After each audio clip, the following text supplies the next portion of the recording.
Hindi po. Parehas lang damit ko, di ako nakatulog. Hindi ako kaagad nakatulog kagabi. Tapos kahapon hindi pa ako naligo niyan.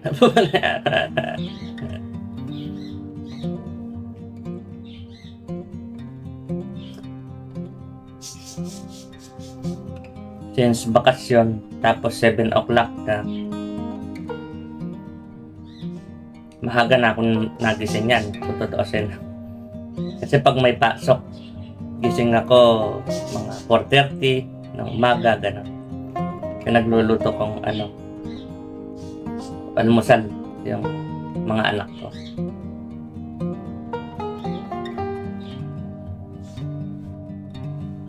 Paano ako sa mga anak ko? Minsan, kahit bilang magulang, nalulungkot din tayo. Meron tinatawag na pagkabigo. No? Halimbawa, hindi sumunod sa kagustuhan mo yung anak mo, pumapasok yung word na pagkabigo. Kumbaga parang yung tinatawag nilang broken hearted. Ganun. Yung hindi ka sinunod, tapos ako nahihirapan ako nun. Minsan, tumataas yung boses ko minsan. Last ako tumaas boses, medyo matagal-tagal na rin po. Hanggang ngayon, hindi pa ako tumaas boses. Ibig sabihin, matagal na nung tumaas ang boses.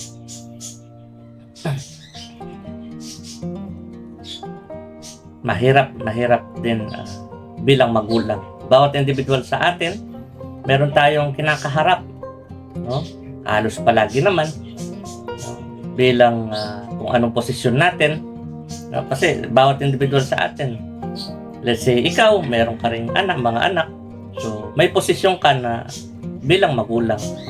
Tapos kung may barkada ka, may posisyon ka bilang kaibigan o barkada. Tapos kung nag-aaral ka, may posisyon ka bilang estudyante. Ganun po. Tapos kung anong posisyon mo sa trabaho mo, ganun. Depende yan sa, kumbaga bawat individual. Siyempre marami tayong kapwa, no? Kung ano yung mga ginagawa natin. So kulang na lang sa bawat kapwa, meron tayong posisyon. Tapos posisyon ko rin bilang anak ng mga magulang ko. Yung posisyon na tinatawag, merong kaakibat yan na anong ginagawa mo? Paano ka sa ganyang posisyon mo? Ako, bilang magulang, hindi ko gusto yung pumapangit ang tono ko. Hindi ako nag-music po ngayon. Kumbaga, parang seryoso. Kumbaga medyo broken hearted bilang magulang. Normal po yan, nakakaharapin po natin yan bilang kung magulang ka, no? Broken hearted sa mga anak o sa isang anak na minsan kung ikaw nagagalit o sermon mo sila, ganun. Ako hindi, pero parang nagagalit, pero ganito po kasi yan. Sabi ko nga, ayaw kong maging stricto kami. Pero kami bilang, kasi ako tsaka mga magulang ko, hiwalay na kami kasi ng asawa ko. So kami, yung sinasabi ko, ako at ang mga magulang ko, ayaw kong maging stricto kami sa inyo. Pero kayo magde-decide kung magiging stricto kami.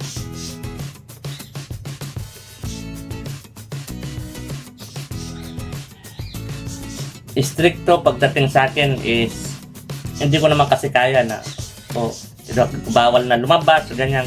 Hindi ko kaya yun.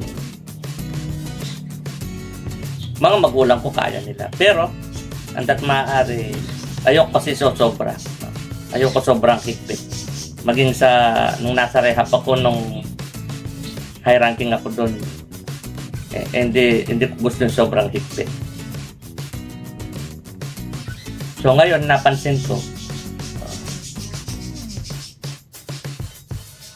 may time pala na mas tama ang manahimik. Ako kasi, hindi sermon para sa akin yung tawag ko sa mga anak ko. Kapag meron ako nakita mali, ini-explain ko. No? Kapag paulit-ulit na yung mali, tumataas na yung boses ko. Pumupunta na dun sa parang sermon na. Pero, madalang lang po mangyari sa akin. Karamihan, kadalasan, ini-explain ko lang. Alibam, lagi ko na nakikita yung maling ganyan. O kaya, papunta na siya sa kapahamakan, ini-explain ko nang ini-explain. And then, siya pa rin kasi may desisyon. Hindi naman ako yung, wag ka magkanyan, wag mo gawin yan. Hindi. Ini-explain ko kung bakit tama yon sa iba. Ini-explain ko kung bakit mali yon. Ini-explain ko maigi. Kaya kadalasan may paulit-ulit sa mga sinasabi ng bibig. Kasi gusto ko maintindihan ng kausap ko ang ibig ko sabihin. Hindi ako nanenermon, nagpapaliwanag ako nang maayos. Pupunta na siya ako pag nandun na sa point na parang sermon, kapag tumataas na boses ko. Pero madalang lang mangyari yun. Sa buong buhay ko, mabibilang. Sa buong buhay ko. Sa buong buhay ng mga anak ko, mabibilang. Kasi, pinag-uusapan po natin bilang magulang sa mga anak.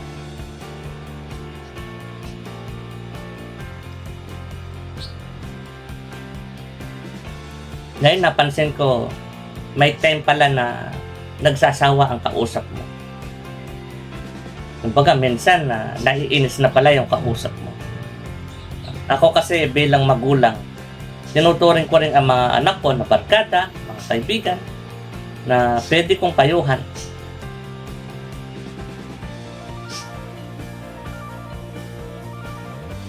Kasi dati may time din akong ganun sa mga barkada ko. Hindi lang basta yung saya-saya lang basta. May time kasi na may kwentuhan na may problema siya, ganun. Pero meron akong isang nakaibigan na hindi ko mag-gets talaga. Kwento ko lang po muna yung isang nakaibigan. Sinermon siya ng papa niya. Parang nasermon siya ng dahil sa akin. Kasi nakakukwentuhan ko yung papa niya. Tapos sinermon siya ng papa niya sa harap ko, umiinom kami. Sabi niya, bakit hindi ka gumaya kay Raymond? Kasi natapos ko na yun. Tatlo po kasing kurso natapos kong vocational eh. Computer Technician, Tourism Promotion Services, Computer Programming. Natapos ko pala nun programming tsaka technician. Tapos may trabaho na ako. Video editor tsaka graphics. Sa bahay. Sa trabaho ni Papa. Yung iba nagpapa-edit din. Meron din ibang studio na nagpapa-edit sa akin. Sabi niya, bakit di ka gumayos kay Raymond?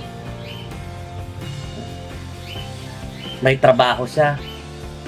Siya na lang lagi ang gumagastos sa'yo.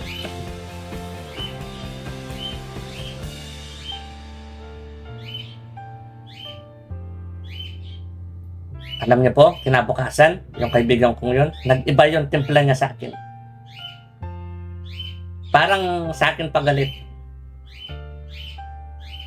Bandang huli, no? Nung nainom kami, lagi kami kasing may inom. Alam niyo po, sabi niya, alam mo pa, sabi niya, kung hindi lang sa pera mo, hindi naman kita kasama, sabi niya. Dati hindi ko masyadong maintindihan yung sinabi niya. Pero kamakailan ko lang naintindihan. Bagkus, ilang taon na yun, no? Nakalipas na. Yung panganay ko, 18 years old na. O, mag-back ka pa nun. Mga halos 20, o mahigit years na, nakalipas yun, no? Ewan ko, habang tumatanda ako, mas madami akong naaalala. Dati makakalimutan nga ako, minsan nga, segundo lang nakalimutan ko na. Ngayon, may time na may maalala ko yung mga nakaraan.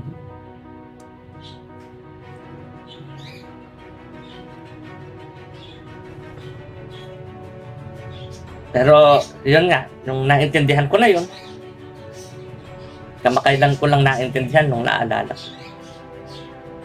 Nagkaroon na naman ng bakit. Bakit ganun? Nagsisikap ako, nagsusumikap ako para makapagpasaya ng kapwa. Hanggat kaya ko. Kaya nagtrabaho ko agad. Tapos, nasermon lang ng magulang niya. Nang dahil sa bakit hindi ka magtrabaho, hindi ka tumulad kay Raymond? Bandang huli, nag-iba yung timpla niya. Bakit? Parang ako pa yung may mali. No?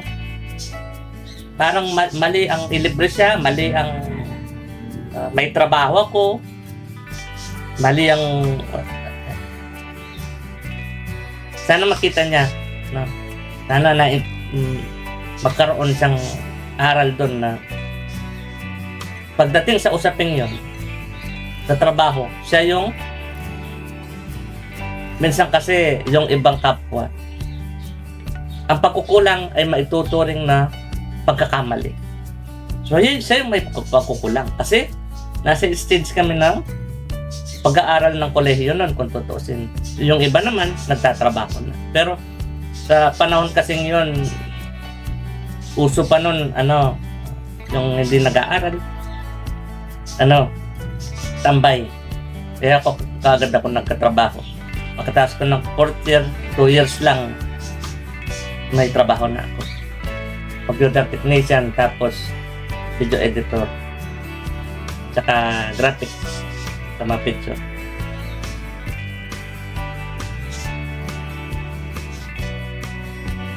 Tapos na yan, dun na sa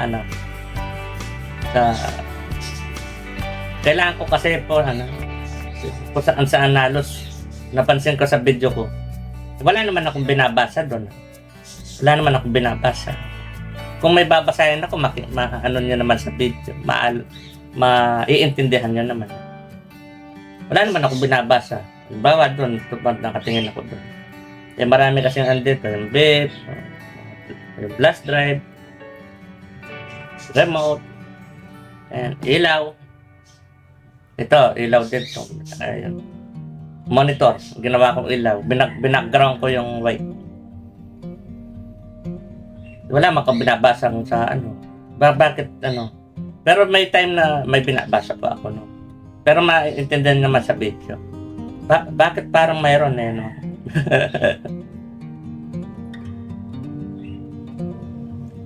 Ang napansin ko, para kumbaga parang meron pa rin sasabihin tong bibig ko. Kumbaga kung nakapokus ka lang sa isa, hindi ko kaya ewan ko, parang nabablanko na. Kumbaga wala na akong mapuntahan, parang gano'n. Pero yan, tinitignan ko niyan yung mata ko. Tapos yung ayan si ako. Parang kausap ko po kayo. Teka, init.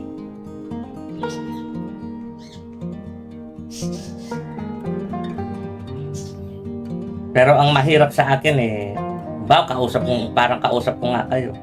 Tapos biglang-bigla kinakausap natin yung karunungan. Karunungan mo minsan. Minsan naman yung karunungan ng ibang kapwa. Karunungan pa naman, tinuturuan kayong manakit. Ganyan. Tinuturuan kayong magmataas. Napapagalitan niya ako. Karunungan. Tapos akala ng iba sa inyo, kayo yung inaano. Ang karunungan po inaano natin, hindi po ang mga kapwa-tao. Balik po tayo doon sa kung paano ako sa mga anak ko. May time na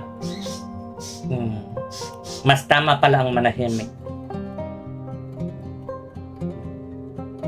Ako kasi di rin ako perfecto tulad po ninyo. Siguro pag ganun na kasi hindi naman talaga ako yung tataas ang boses basta-basta, hindi po. Nagre-reflect lang sa akin kung ano yung ginawa mo. At paminsan-minsan kung anong ginagawa ng paligid mo, mga kaibigan mo, barkada mo, gano'n. Dahil ako, mahilig ako, ina-explain ko kung bakit mali yan, kung bakit tama sa iba. Mahilig ako mag-explain. At paminsan-minsan, kadalasan, may paulit-ulit.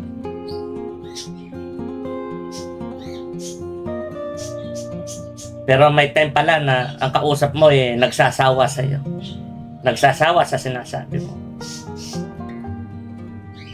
May katanungan ako sa mga ganun anong gusto nila? Tapos meron pang isang nagsasabi na parang mali ang ko sa mga anak ko, ganun. Anong gusto? Sermonin ko lagi, ganun. Paano mali?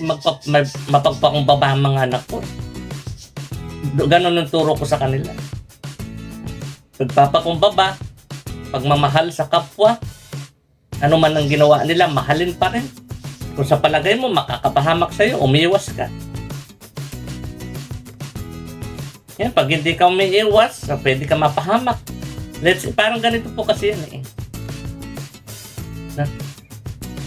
Yung mga kasama mo, kasi iba na po yung panahon ngayon sa panahon noon. Mas nakakatakot po ngayon. Kasi mas marami ng mga option na okay lang pananakit. Ngayon, kaysa dati. Ibig sabihin, gumrabe ngayon. Sa panahon na to, kaysa sa dati. Mas marami na yung option na okay lang ang pananakit. Kaysa sa dati.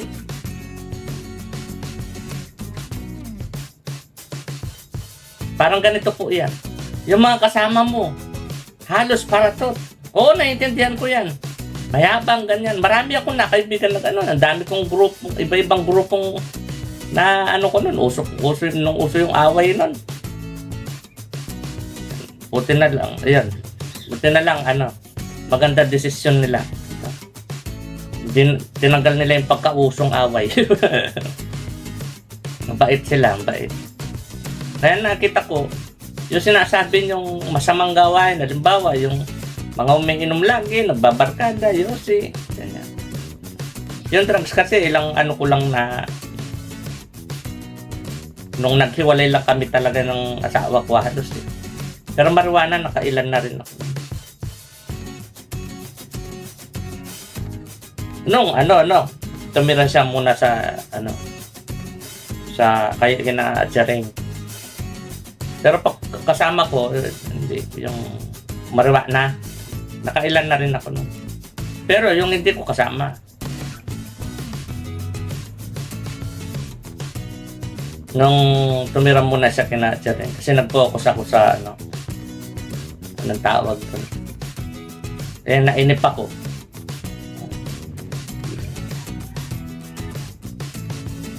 Sa anong tawag ko? Computer shop.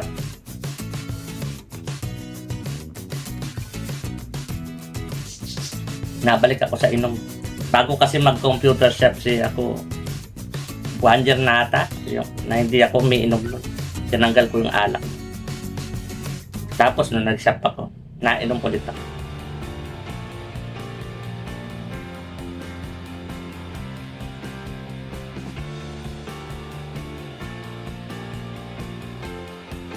Minsan pala, mas tama ang manahimik na lang.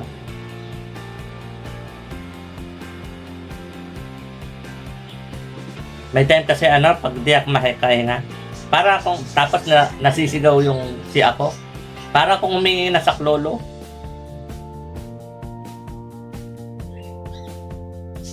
Sige na, bati na tayo. Lalo na kung walang ginagawa yung gusto ko, magbati na kami, wag na kami away. Lalo na kung wala siyang ginagawa, ay patuloy yung paghirap kong hininga, tapos pumapangit na tono. Nagre-reflect lang po, no? Sabi ko nga hindi naman ako magkakaganon tono kung hindi sa ginawa mo.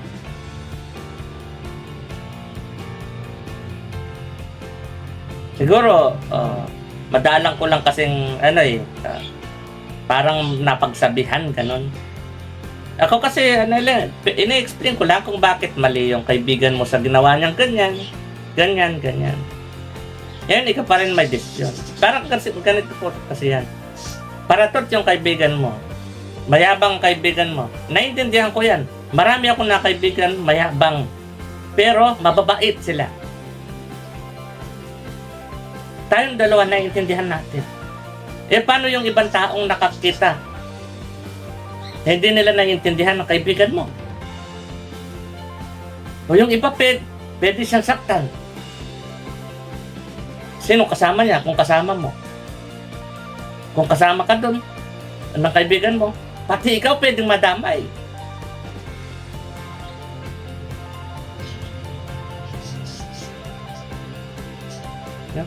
May tiwala ako sa iyo. Pero sa panahon ngayon, sa ibang tao, wala. Ano ibig ko sabihin? Marami kasing option sa panahon ngayon na okay lang ang pananakit. So please, gamitin natin yung word na masama isip. Yung mga maling nakikita natin, matuto tayo. Kung sa tingin mo, pwede mo ikapahamak yan, umiwas ka. Maraming pwedeng kaibigan. Pero desisyon mo pa rin. Nag-i-explain lang po ako. Hindi ko kayo kinukuman.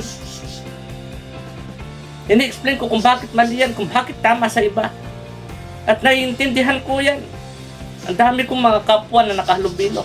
Kaya karamihan, naiintindihan ko. Mapagmahal lahat ng kapwa. Mabuti lahat ng kapwa. Normal lang merong pagkakamali. Pero lahat ba ng tao naiintindihan yun? Tinatanggap ba na lahat ng tao, ang lahat ng kapwa na nagkakamali, ng maayos? Hindi. Yung minsan sinusuntok pa yan sa kanyang pagkakamali. Ano mang bait mo? Ano mo? Kapag ang nakakasama mo, paratot, ang mayabang, pwedeng anuhin yan, at pwede kang masali. Pero ikaw pa rin may desisyon. Ini-explain lang. Ganun po ako. Ini-explain ko lang kung bakit mali yan. Kung bakit mali ang ganyan. At kung bakit tama sa iba. At kung bakit ikakapahamak mo yung ganyan. Nag-i-explain ako. Sermon ba po ba ang tawag doon? Sermon? Please, huwag kang mainis doon sa kapwa mo na dinadala ka doon sa hindi ka mapapahamak. Ako, ang dami kong mga kapwa, lalo na magulang ko, na dinadala ako doon sa hindi ako mapahamak, pero ako pa rin ang nagdesisyon. Tinahamak ko sarili ko.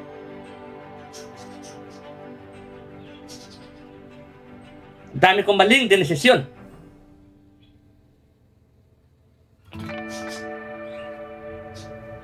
Kaya nung naintindihan ko yun, lalo kong na-appreciate yung mga magulang ko, yung kagustuhan ng magulang ko. Pinag-uusapan po ngayon yung tama ng magulang. Kasi sa akin gusto may mali din. Pero bawat individual sa inyo, ang dami ko tamang nakita. Kokonti lang yung mali. Ang problema dyan, nagiging mali lalo yan. Kasi nga sa ibang kapwa na hindi ka naintindihan.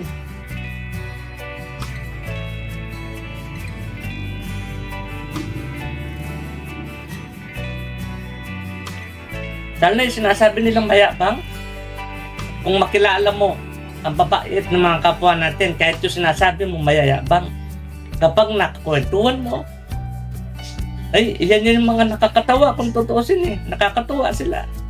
Kapag nakaibigan mo, kapag nakakwentuhan mo. Ayaw lang nila, kaya ganyan sila. Meron iilan sa kanila na ayaw lang nilang makita ng mga kapwa na may hina sila. May hina.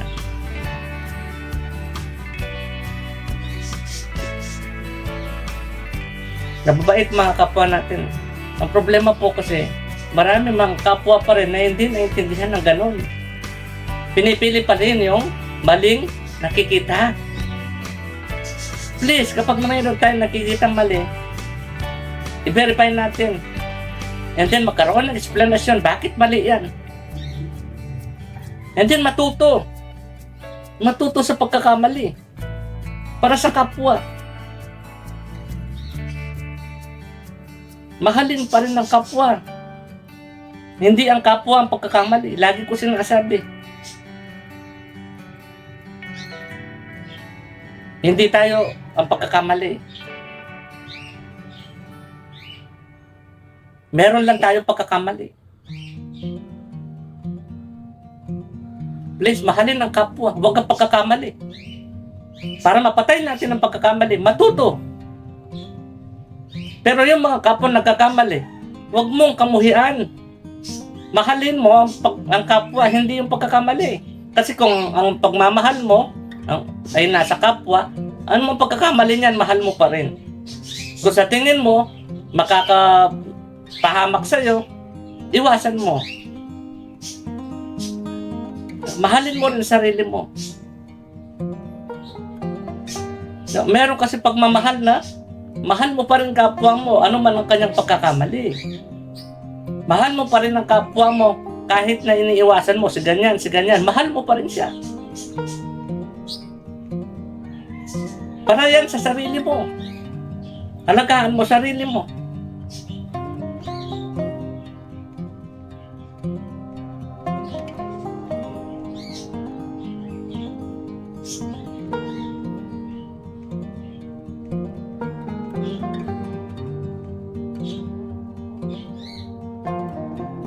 Sana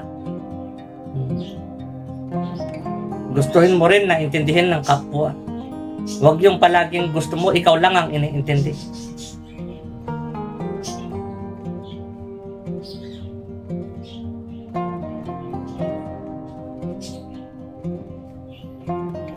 Oo, marami akong sinasabi na marami akong pagkakamaling nagawa.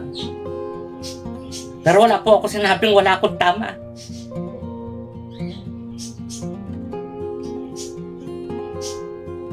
Mahirap akong umintindi. Pero wala akong sinabing wala akong naintindihan.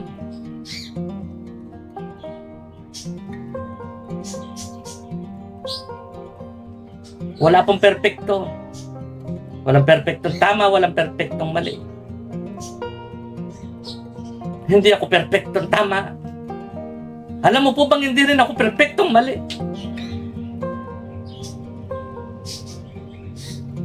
Tuwing hindi ka agree sa sinasabi ko.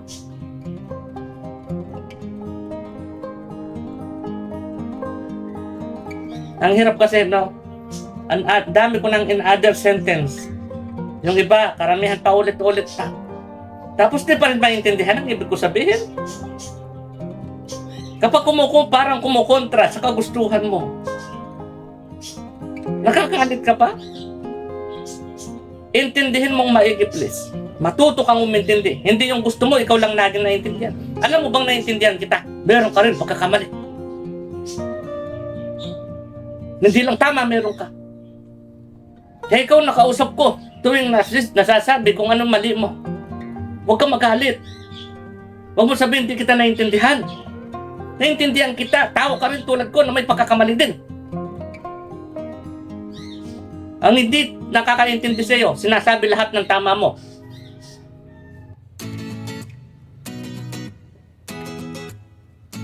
Akala mo nakakaintindi sa iyo yung sinasabi lahat ng tama mo? Agree sa lahat ng sinasabi mo?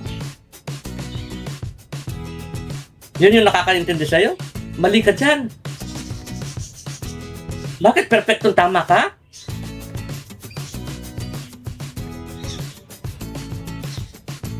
Kapag pinag-uusapan na mali, ibig sabihin yan, matuto.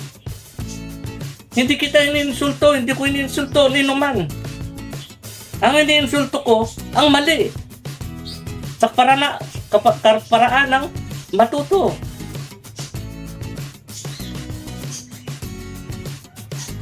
Kasi pinapatibay mo, pinapalakas mo ang mali. Tuwing ini-ignore mo lang yan. At hindi ka natututo. Pinapalakas mo yan. Tuwing pinagtatanggol mo.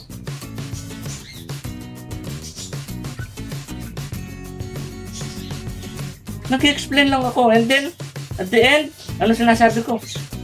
Ikaw pa rin ang may desisyon. At hindi naman ganun kataas ang boses ko. Hindi ako tulad ng maraming magulang. Nakala mo kung sino sila sa anak nila. Ang sermon nila, parang hinahamon nila sa tukan ng anak nila. Hindi ako ganun.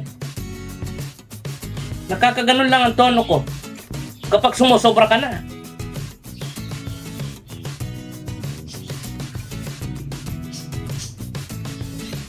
Pero madalang na pang mangyari yun.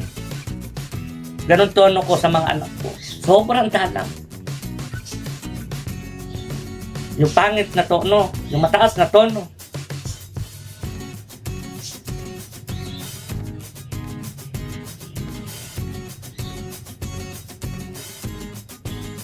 Meron kasi akong hirap. Ayaw kong ikwento lahat.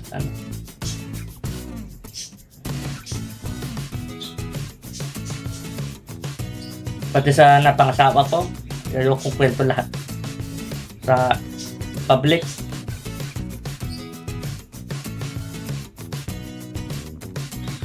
Sige, ganito yan. No? Ako, sweet akong tao. Gusto ko lagi hug, kiss, I love you ako ng I love you. Ganyan ako. Hindi nga lang sa lahat, Lord. No? Sa iba naman, basta sweet ako, let's say for example, kung sa iba naman, let's say sa barkada, ganyan. No? Yung iba, pinagtitimpla kong kape, ganyan. Nagluluto. Tapos, ayun, kung may problema, pinapayuhan. Ako kasi, hindi kita tinuturo dun sa kakamuhian mo lalo yung kaaway mo. Ang turo ko, ay papunta sa mamahalin mo pa rin siya. Sa kanyang kahit na nagkamali siya. May time kasi sa pagkakamali ng kapwa, kailangan mong iwasan. Pero, iparamdam mo, mahal mo pa rin siya. Mahal mo pa rin siya. No? Kailangan mo munang iwasan minsan para sa iyo. Mahalin mo rin sarili mo. Hindi porket ganyan yung kaibigan mo. Halimbawa, ang yabang ng kaibigan mo. Dapat ganun ka rin. Hindi naman po ganun. Kung anong ginagawa ng kaibigan mo, ganun ka rin.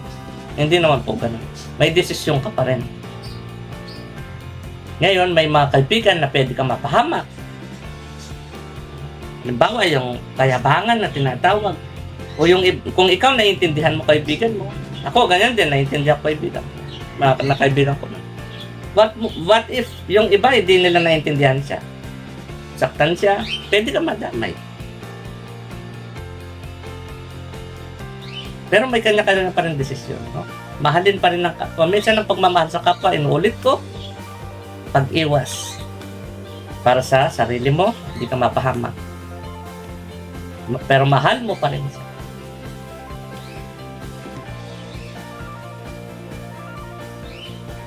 Napansin ko, minsan, tama yung sinabi ng bibig ko eh. Minsan, kahit alam mong tama ka, mas tama ang manahimik. Isa sa natutunan ko, na-emphasize habang tumatagal na kailangan nga minsan.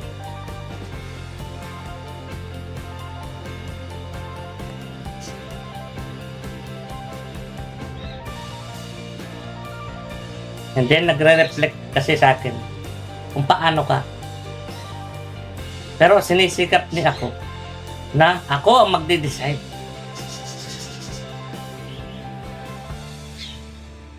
Parang ganito yan. Gusto ng kinilos mo na tumaas ang boses ko sa'yo.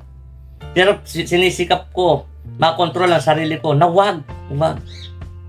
Kasi hindi ako ganun. Kapag pwede ka mapunta sa kapahamakan, tumataas yung boses ko.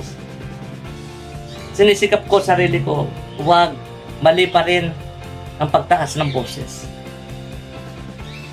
Hindi ko gustong ganun ako. No? Hindi excuse ang pagkakamali ng kapwa para ikay magkamali din. Oo, ang pagkakamali. Ang inaano ko, hindi naman ang literal na kapwa. Dahil mahal ko mga kapwa. Inaano ko yung pagkakamali. Gusto ko patayin ang pagkakamali para mabuhay ang kapwa.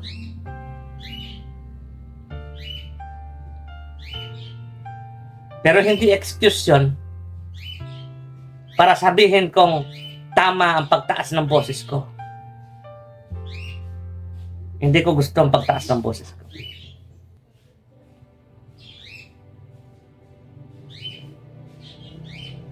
Sana po naiintindihan ako.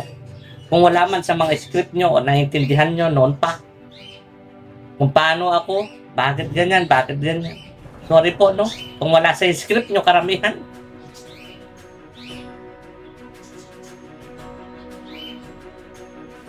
Anong ibig sabihin sa script? Kung ano naiintindihan.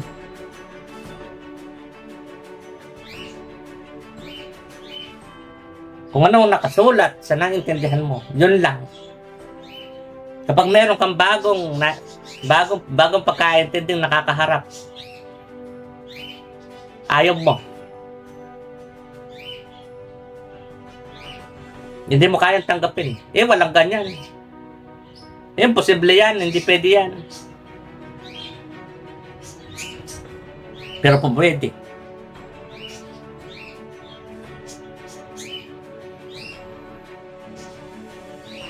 No? Please, tayong mga magulang, huwag kalimutan ang pagmamahal, lalo na sa mga anak. May time na kailangan na lang manahimik. Imbes na tumaas boses mo. Ganun pala yun. Ang mahirap pa sa akin baka nananahimik ako nang dahil sa hindi ka man pala sinesermon. Ini-explain lang. Nag-i-explain lang. And then, ikaw pa rin may decision.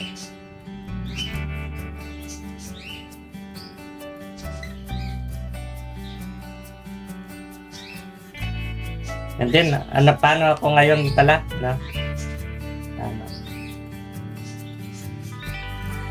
Inahag ko pa mga anak ko. Kahit ang panganay ko, inahag ko pa.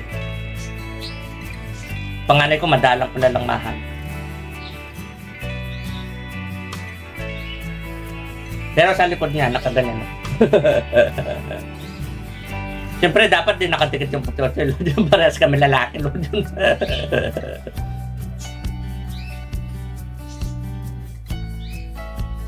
Ang taas ng panganay ko.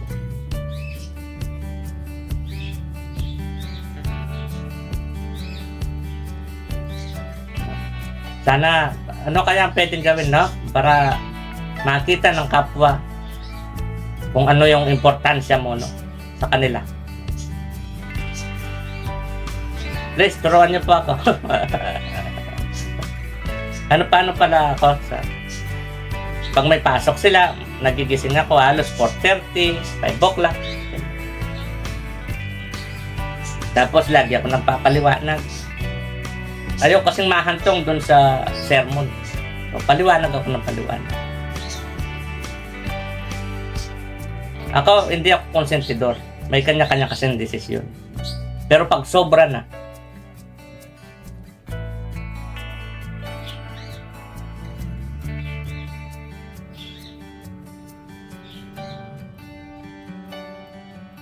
yung ladigi ka ng hindi sumusunod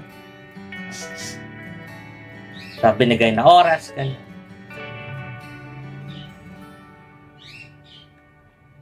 Natural, pwedeng maano yung kaibigan mo, no? Pwedeng ma-question. Ganito kasi yan. Sa inyo pong magkakaibigan, no? Payo ko lang po. Magtulungan kayo. Mapabuti lalo kayo. Hindi lang yung kaibigan lang basta-basta. Matuto kayo. Lalo kayong mapabuti, lalo kayong mapunta dun sa totoong maging masaya at masarap pakiramdam. No? And then, katoro tumataas kayo, mas lalong nagpapakumbaba. Yun yung lagi ko turo sa mga anak. Katoro may ano sila babanda sila. Lalo ka nagpapakumbaba. Katoro nakakaroon ka ng parang pagtaas sa kapwa. Magpakumbaba ka lalo. Yun yung tunay na pagmamahal sa kapwa. Yun yung pantay-pantay. At pagtanggap sa kapwa. Ano man ang meron ng kapwa. Please, magtulungan kayo, magkakaibigan. Kung ang oras ng anak mo sa pag-uwi, dapat ganyan. Magtulungan kayo. Hey, anong oras na? Umuwi ka na. Baka hahanapin ka. Di po ba? Yun yung magandang kaibigan. Hindi yung tuturuan mo yung parang tinuturuan mo na yung kaibigan mong lumabag sa kagustuhan ng pamilya.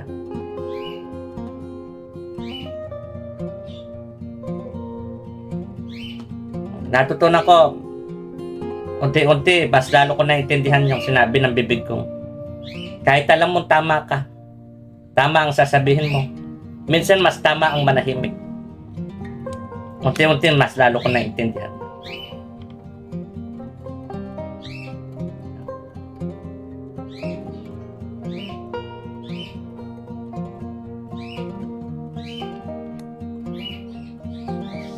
Nahirap, pero buti buhay pa ako. And masakit, mahirap. Hirap. Nandito. Kayo nandito, no? Pag mahirap na. Paano nyo nagagawa yun? Sabi nyo, sa isip nyo, nag-iisip ako, iniisip ko problema ko. Pero kita-kita ko sa'yo, nalulumpay-pay ka, nahihirapan ka lalo. Ganun ba nag-iisip? Ang pagkaintindi ko po kasi sa pag-iisip, makapag-fix ka. Nag-fix. Ako mas gusto ko nga, lagi ako nasa isip ko nung may isip pa ako eh. Kasi mas madami kang pwedeng gawin sa isip kaysa sa physical, kung tutuusin.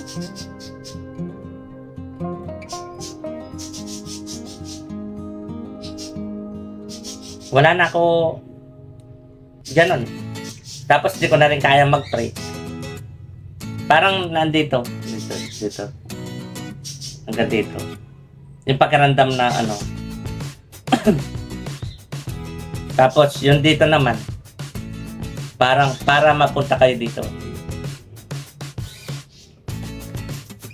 Pero nandito pa rin ako. Dito pa rin. Yung pakiramdam ano. Paano ba paliwanag sa akin? Yan kung wala sa mga script mo yung sinabi ko. Huwag mo sabihin imposible yun.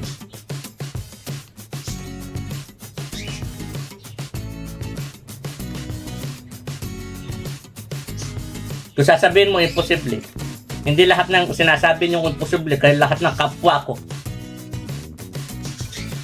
Hindi lahat na sinasabi nyo imposible, kaya hindi posible.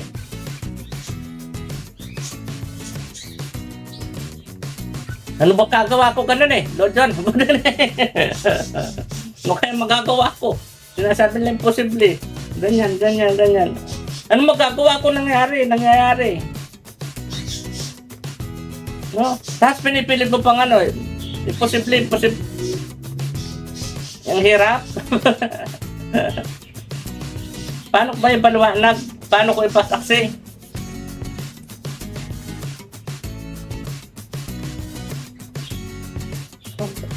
Ay, nako.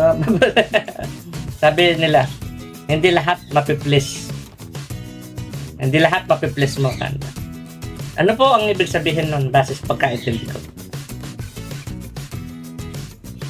Hindi lahat mapiplease. Hindi lahat kaya kang intindihin. Hindi lahat naiintindihan ka. Yun yung naiintindihan ko. Hindi yung please na papasarapin ka, ganyan. Hindi yun. Ang naiintindihan ko po doon, hindi lahat kaya pwedeng ma-please ng tao. Hindi lahat maintindihan ka. Yun po yung naiintindihan ko doon.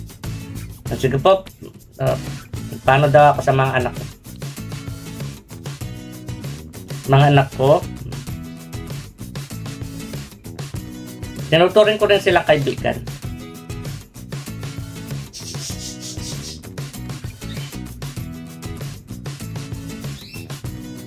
Gusto ko lagi masaya at maaari.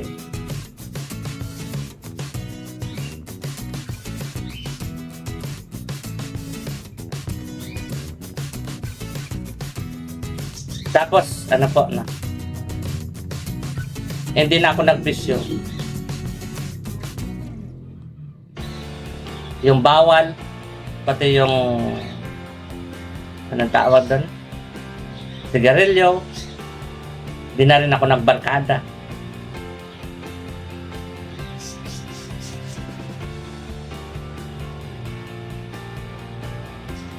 Tapos, ang pinakatrabaho ko ngayon sa bahay, lilinis, ganun. Hugas plato, luto.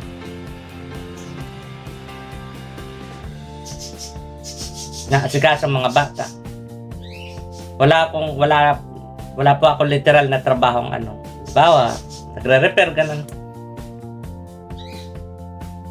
Kasi pag may nagpapa-repair, pinapaano ko sa anak ko. Para kumita siya.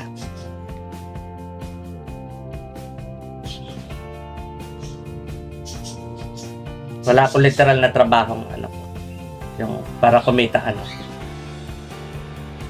Pero sinasawaran naman ako ng mama ko. Pati alak, matagal na rin ako di. Nakakainom ko lang talaga si kuya ko. Parang ilang beses lang. Tapos dito. Hindi na, pati alak di. Kung na nagustuhan. Ano, parang masakit banda dito ko, lalo na sa tiyan. Anong tawag doon? Mojito, yung mojito. Nabandal ako, kaplas dito sa pata sa tiyan. Yung kawawa yung physical ko, alam ko, maplas ang tawag po ninyo doon. Kawawa physical ko. Siyempre, dapat alagaan ng sarili. Kung talagang marami kang minamahal mo, pamilya mo, alagaan mo sarili mo. Mahalin mo sarili mo kung mahal mo pamilya mo. Ako, pamilya ko, tinuturing ko pamilya, lahat kayong kapwa ko. May dugo. Hindi lang kadugo doon.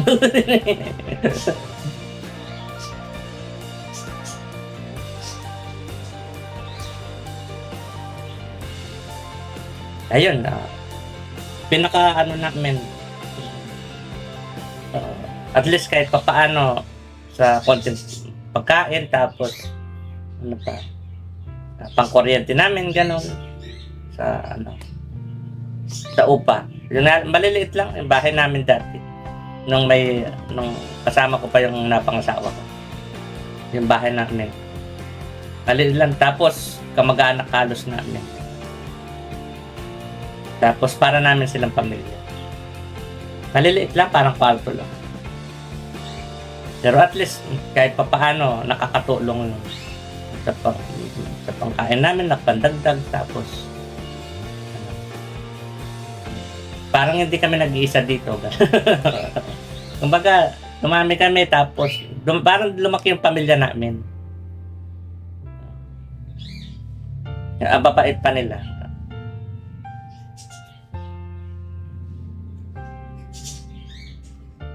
Tapos, wala naman kasing perfecto. At gusto, meron din Pero, wala kaming consumption sa kanila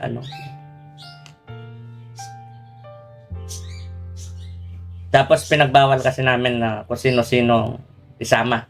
Hindi na pwede. Ganun.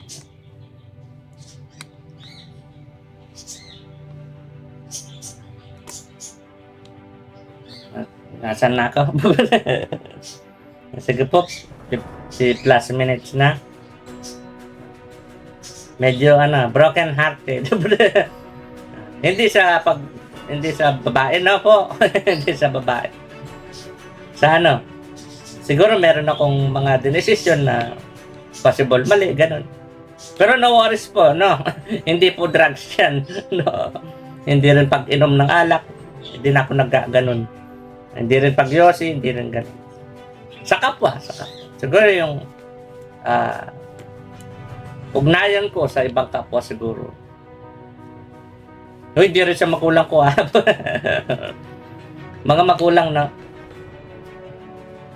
dati, sinikap nila tayong maintindihan. Nung bata tayo, baby tayo. At nagpid silang pagkaintindi sa atin. Tinulungan nila tayong tumayo at maglakad. Please, kapag matanda na sila, tayo naman tutulong sa kanila. And then, hanggat maaari, pag-aralan sila para pag matanda na sila, paghirap na sila sa kanilang pag-isip at pag-intindi, pag nandun na sila sa stage na kanon, tayo naman uunawa. Unang stage natin, intindihin sila. No? And then, hanggang sa makakaroon tayo ng fix. Let's say, for example, si mama ko. No? Kapag meron siyang kinukwento na problema niya, dapat pala wag ko muna sabihin ng fix. Kasi na yung tono niya sa akin. Huwag ko muna sabihin yung fix. Kasi dinadala ko na sa mahalin ulit niya yung kapwang niya. So, ayan ko muna siya magsalita. Tapos, pagkatapos niya magsalita, doon ako magsalita. Ganun lang pala. Yun. Pag-aralan natin, mga magulang natin. Yun yung tunay na pag-aaral. Nagkakaroon ng fix. Tinatanggap natin ang mali natin. Kung mali ang kapwa, minsan nagkakamali yan ng dahil sa atin. So, tignan natin anong mali natin. Anong pwede natin gawin, no? Galing ng isip nyo kung tutuusin. Mas advanced pa yung isip nyo kesa kung paano yung isip ko nun. Mas maraming ma-fix sa physical. Natutuusin. So, pag nasa stage na sila na kailangan na nila ng pangunawa, ibig sabihin nun, iba yung pag-intindi sa pangunawa po, no? Pangunawa, ibig sabihin, ano man mali nila, no? Iparamdam pa rin sa kanila yung pagmamahal. Kasi hirap na silang umintindi, no? Lalo na mag-isip. Kapag may edad na talaga sila, halimbawa si lola ko, gano'n. Nandun na sila halos sa pakiramdam. So, iparamdam natin ang pagmamahal sa kanila. Pag nasa stage na sila, gano'n, lalo. Bakit lalo? Kasi ano man mali nila, tanggapin pa rin. And then, iparamdam lalo ang pagmamahal sa kanila. Hindi yung kala mo kung sino ka sa kanila. Wag. Maawa ka sa magulang mo. Malapit na silang mawala sa mundo. Ala-ala na lang meron nun. Kapag wala na sila. So, intindihin ng magulang. No? And then, pag nandun nila sa stage na parang si lola ko, unawain na. Pang-unawa na yung kailangan. Kasi hirap na sila nun mag-isip, maging umintindi. Parang mas malaking porsyento na pakiramdam nila. Kung nakikita mo parang umiintindi sila, hirap na sila. Kaya minsan nakabusangot. Lalo na alam nila, halimbawa si lola ko. Alam nila na malapit na silang mawala. Hirap nilang tanggapin yun.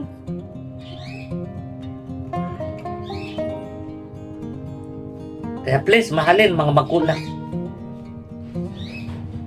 Tayong mga magulang, siyempre, kung pwede kaya pang umintindi, intindihin mga anak. Siyempre. Ang tunay na pag-intindi, tumutulong kayo dun sa, papunta sa, magmamahalan pa rin kayo. Yun yung pagpatay sa pagkakamali. Matuto sa pagkakamali. Papunta sa magmamahalan kayo lalo. Magkakaintindihan kayo lalo. Sige po. Love you po. Sana po, love mo rin po kami.